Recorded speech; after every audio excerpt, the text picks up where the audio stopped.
রান্না করতে চলেছি চিকেন কষা। প্রথমেই দিয়ে দেবো একটু টমেটো আর কাঁচা পেঁয়াজ, দিয়ে দেবো সর্ষের তেল, লঙ্কার গুঁড়ো, জিরার গুঁড়ো,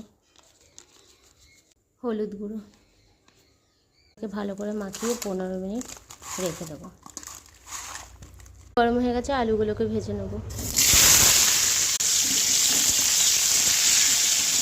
হয়ে গেছে, তেলে দিয়ে দেবো গরম মশলা, এলাচ আর তেজপাতা। এবার দিয়ে দেবো পেঁয়াজ আর টমেটো। পেঁয়াজ আর টমেটো ভাজা হয়ে গেছে, এবার দিয়ে দেবো আদা বাটা, রসুন বাটা আর লঙ্কা বাটা।